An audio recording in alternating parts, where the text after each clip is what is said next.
ChatGPT is an incredible tool. It's like having an entire team of employees wrapped into one at your disposal 24/7. But a recent MIT study asks if ChatGPT is actually making us dumber and slowly draining our creativity. The answer is not to ditch AI tools like ChatGPT, but how to use it in a smarter, healthier way. In this video, we are talking about healthy AI habits to support your creativity and your business without the mental fatigue. And make sure you stick around to the end. I have a bonus tip with a prompt I use once per week to reconnect with my creativity and get way better results from ChatGPT. If we haven't met yet, my name is Tori. I help overwhelmed solopreneurs and small brand builders grow on social media with smarter systems, stronger content, and AI tools that actually work. If that sounds like something you're into, hit that subscribe button and let's jump right into it. First, let's talk about the problem. You're busy. You're tired. You open ChatGPT and you say, hey, write me a caption, give me 5 content ideas, or make this better. And that's okay, sometimes, especially if we have absolutely no idea where to begin. But if we're doing this all the time, we're actually hurting ourselves in the long run. The recent MIT neuroscience study has gotten a lot of attention, and basically what it showed is that an over-reliance on AI tools like ChatGPT can actually slow down the brain's prefrontal cortex activity. That's the part of the brain that's responsible for decision-making and problem-solving. So basically, if you spend all your time letting AI think for you, you're not practicing those mental muscles. You're not moving those mental muscles, and you can actually lose your creativity over time.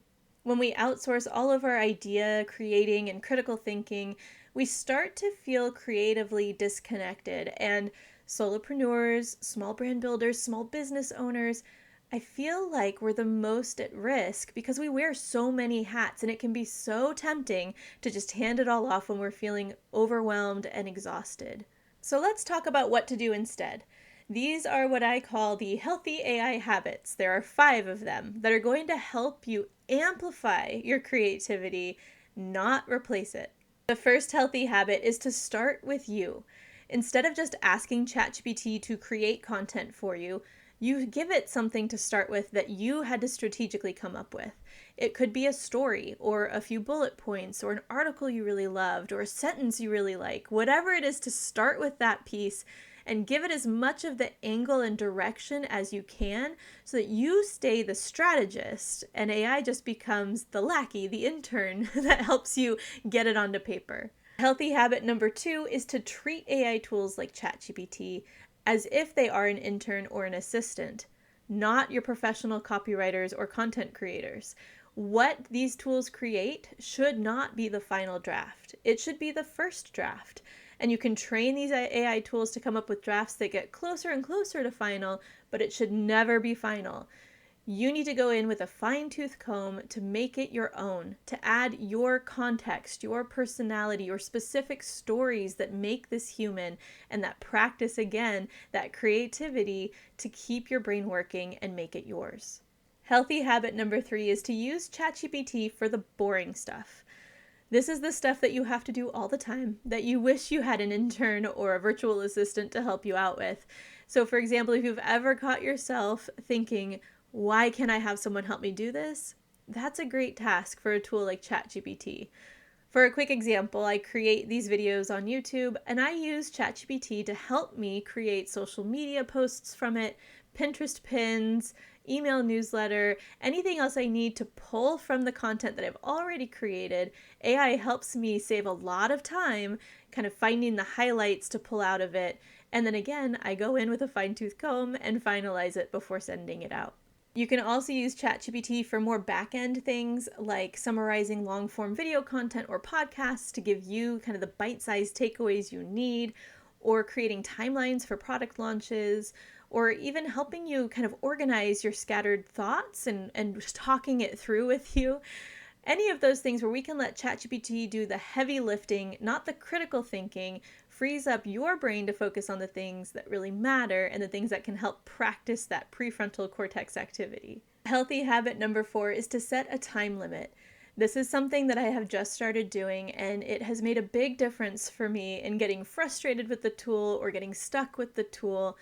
Set a time limit for 30 minutes. And when you hit that 30 minutes, if you haven't gotten what you need, if you're still kind of stuck going back and forth with the tool, take a break. You're getting mentally fatigued. You're not going to get out of the tool what you need. Step away, and then you can come back later with a fresh perspective to maybe help liven it back up. 30 minutes is a pretty natural limit because that's generally when fatigue starts to set in, especially if you've been staring at that computer screen, just tweaking the prompt over and over again and getting nowhere.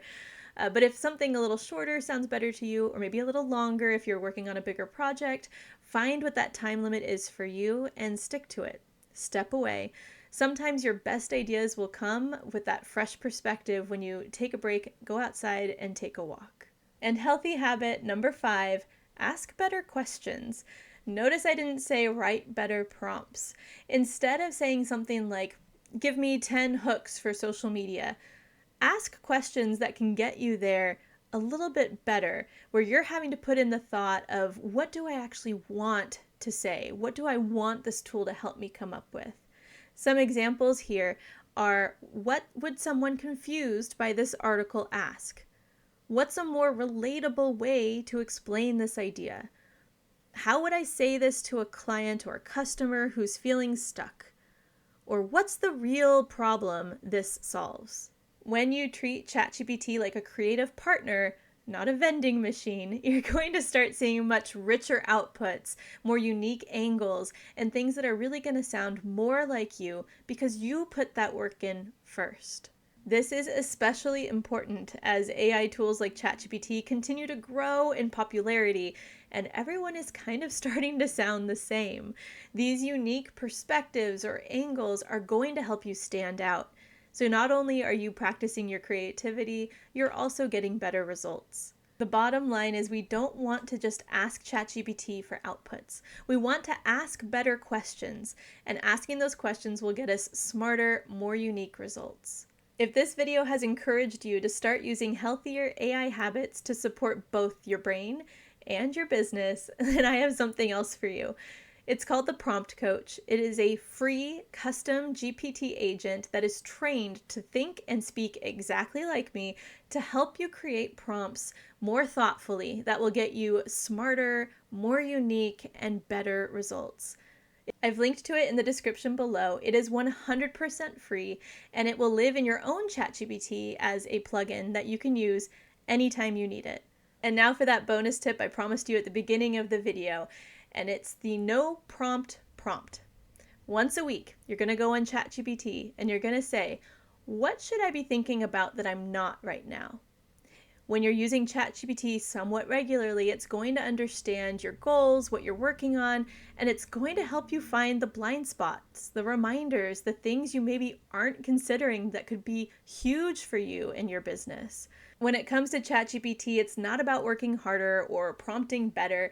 It's about asking the questions that help you grow, whether that's as a person or a professional or a business owner. That's it for today. If you liked this video, please let me know by hitting that like button, and make sure to subscribe so my next video, simplifying social media and AI, is really easy for you to find. Thank you so much for watching, and until next time, stay social.